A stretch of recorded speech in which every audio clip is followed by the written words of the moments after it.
ஆந்திர மாநிலம் சித்திப்பேட்டை மசன்பள்ளியைச் சேர்ந்தவர் வெங்கடேஷ். இவரது மாமியார் ராமம்மா. ராமம்மாவின் கணவர் சில வருடங்களுக்கு முன்பு உயிரிழந்து விட்டார். இவருக்கு 2 ஏக்கர் விவசாய நிலம் உள்ளது. மருமகனோடு சேர்ந்து விவசாயம் செய்து வந்துள்ளார். இந்த சூழலில் விவசாய நிலத்திற்கு மின் இணைப்பு கொடுப்பதற்காக அதிகாரிகள் வருகிறார்கள் என வெங்கடேஷ் மாமியாரை அழைத்து வந்துள்ளார். நீண்ட நேரம் காத்திருந்தும் அதிகாரிகள் வராததால் மாமியாரை வாகனத்தில் வீட்டிற்கு அனுப்பி வைத்திருக்கிறார் வெங்கடேஷ். அவர் கிளம்பிச் சென்ற சிறிது நேரத்திலேயே கார் மோதி சாலை விபத்தில் ராமம்மா இறந்து விட்டதாக வெங்கடேஷுக்கு தகவல் வந்திருக்கிறது. அதோடு காவல் நிலையத்திற்கும் தகவல் கொடுக்கப்பட்டுள்ளது. சம்பவ இடத்திற்கு வந்த போலீசார் மூதாட்டியின் சடலத்தை கைப்பற்றி உடற்கூராய்வுக்கு அனுப்பி வைத்துவிட்டு விசாரணையை தொடங்கியுள்ளனர்.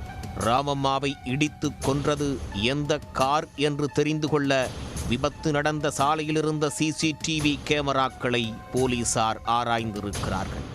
அப்போது நம்பர் பிளேட் மறைக்கப்பட்ட ஒரு கருப்பு கார் சென்றிருக்கிறது.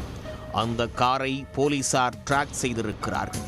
அந்த கார் சித்திப்பேட்டில் உள்ள வாடகைக்கு கார் கொடுக்கும் நிறுவனத்திற்கு சொந்தமானது என்பது தெரிய வந்துள்ளது. உடனே போலீசார் யார் அந்த காரை வாடகைக்கு எடுத்துச் சென்றனர் என்ற விவரத்தை சேகரித்துள்ளனர். கருணாகர் என்ற பெயர் அடிபட்டிருக்கிறது. அவரை மடக்கி பிடித்த போலீசார் தீவிர விசாரணை நடத்தியுள்ளனர். அதில்தான் நடந்தது விபத்து அல்ல, கொலை என்பது தெரிய வந்தது. கருணாகர் அளித்த வாக்குமூலத்தை கேட்டு போலீசாரே அதிர்ந்து போயுள்ளனர். கருணாகர் வேறு யாரும் இல்லை, வெங்கடேஷின் தம்பி.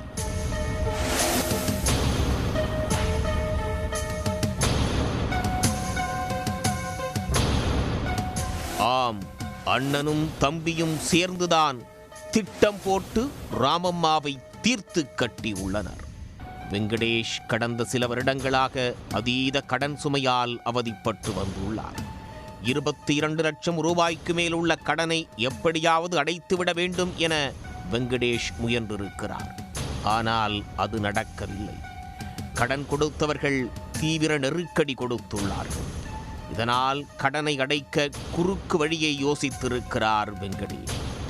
அப்போதுதான் தன்னுடைய மாமியார் மீது இன்சூரன்ஸ் கட்டி அவரை கொலை செய்துவிட்டு அந்த பணத்தை அடைவதற்கு திட்டம் போட்டுள்ளார். இதற்காக ராமம்மாவின் பெயரில் போஸ்ட் ஆபீஸில் 15 லட்சம் ரூபாய் காப்பீடு எடுத்துள்ளார். அதேபோல் SBI வங்கியில் 40 லட்சம் ரூபாய் விபத்து காப்பீடும், இது போதாது என்று 5 லட்சம் ரூபாய் விவசாய காப்பீடும் எடுத்திருக்கிறார். மொத்த காப்பீட்டு தொகை 60 லட்சம் ரூபாயை எட்டியிருக்கிறது. இதையெல்லாம் பார்த்த ராமம்மா மருமகனுக்கு தன் மீது எவ்வளவு பாசம் என்று வாயடைத்து போயுள்ளார். ஆனால் அதற்கு பின்னிருந்த கொலை திட்டம் அவருக்கு தெரிந்திருக்கவில்லை. 1 வருடமாக இன்சூரன்ஸ் கட்டி வந்த வெங்கடேஷ் கடந்த 7ஆம் தேதி மாமியாரின் உயிருக்கு நாள் குறித்திருக்கிறார்.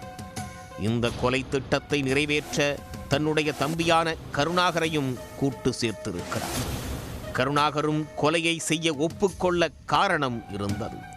அண்ணனிடமிருந்து அவர் 1,30,000 ரூபாய் பணம் கடனாக வாங்கியுள்ளார். ஆனால் அவரால் அந்த பணத்தை திருப்பிச் செலுத்த முடியவில்லை. அதோடு வெங்கடேஷ் மாமியாரை கொன்றுவிட்டால் வரக்கூடிய இன்சூரன்ஸ் பணத்தில் பங்கு தருகிறேன் என்றும் கடனையும் திருப்பிச் செலுத்த வேண்டாம் என்று கூறி ஆசையை தூண்டியிருக்கிறார்.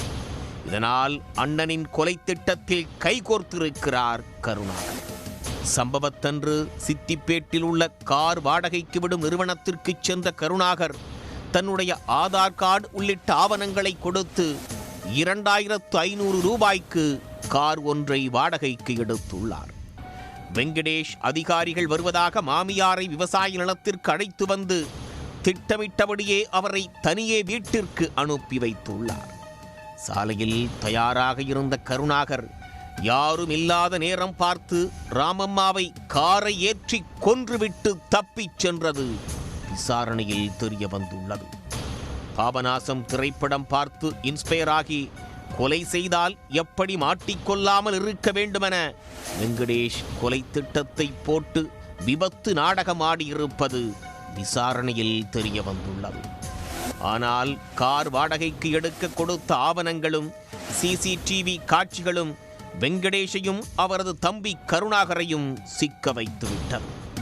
மாமியாரின் இன்சூரன்ஸ் பணத்தில் கடனை அடைத்துவிட்டு நிம்மதியாக வாழலாம் என்று கனவு கண்டிருந்த அண்ணனும் தம்பியும் தற்போது சிறையில் கம்பி எண்ணிக் கொண்டிருக்கிறார்கள்.